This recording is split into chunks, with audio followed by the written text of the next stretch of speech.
Nilagang pangatlong init for today's ulam.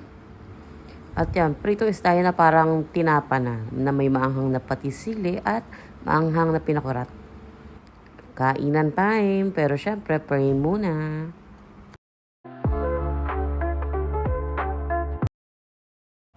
Ayan, may pag-flex pa ako nung repolyo kanina. Excited na akong kumain sa part na yan. Habang kumakain ako, usually nanonood ako ng vlog. Sinawsaw ko sa patis na may sili at repolyo. Yum! Ano ba yan? Naglalaway ako habang nagvo-voice over. Usually talagang nagkakamay lang ako kahit may sabaw pa yung ulam. 90% ata ng buhay ko nakakamay ako. Hindi lang ako magkakamay mostly kapag kumakain kami sa parang restaurant or nasa office ako, yun. Mostly hindi ako nagkakamay pagka ganong event. Masarap yung parang tinapanghasasa nila kasi konting prito na lang luto na. 'Di ba? Napapailing-iling pa yung ulo ko sa sarap. Masakit pa ang ngipin ko niyan ha, partida. Kasi bagong bunot.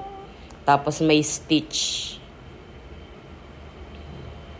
Yabang-yabang ko kapag kumakain ako ng gulay eh. Feeling ko achievement siya sa akin. Kasi nung tumungtong lang ako ng 30 era, tsaka ako natutong kumain ng gulay kahit papano.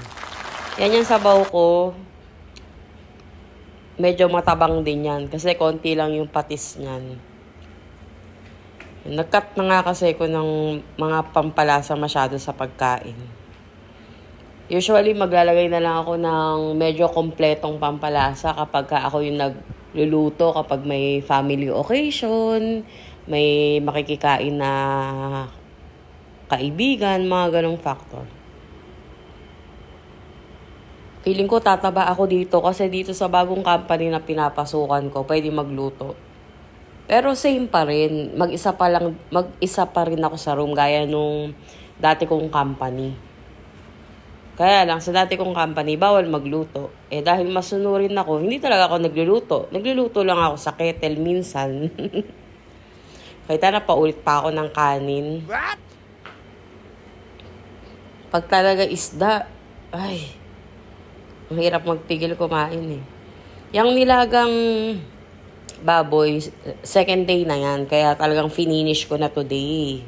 Ngayong lunch. Kasi hindi para to day pa siya. Kailangan na siya pag-graduaten. Ayoko na masyadong naka-imbak yung ulam. Yung tipong 1 week na tsaka mo pa kakainin. Kaya mahilig ako magluto ng sakto-sakto. Ganun. Sarap kahit mainit, di ba? Umuusok-usok pa, pero wapakels eh.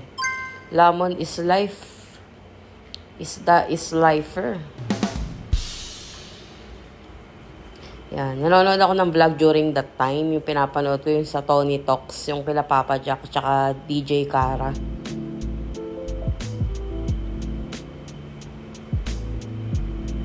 Ayan. Di ba? Tumutulo-tulo yung sipon ko kasi ang anghang ng sili. Isa lang kasi yung platito ko, kaya yung isang sausawan ko nasa maliit na tasa. Di ba parang kumukuha lang ng star sa Jackstone kung makapag ng kanin. Nakikita nyo yung ulo ng isda. Yan. Hindi sila mahilig maglinis sa loob ng isda. Siguro nga kasi parang tinapa style. Diba sa atin pag tinapa style, meron pang laman yung loob. Pero hindi ko naman kakainin. Diba? Kasi ang anghang. Yan. Katakawan mo. Ay, tataba talaga ako ulit dito. Chubby naman na talaga ako. Pero magiging chubbier ang peg. Yan, matatapos na. Siyempre, papapakin ko pa yung ulam ko dahil isda yan.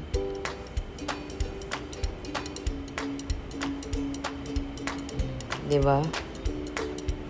Nahiya yung dishwashing liquid tsaka sponge sa pagsimot ng mga butil-butil.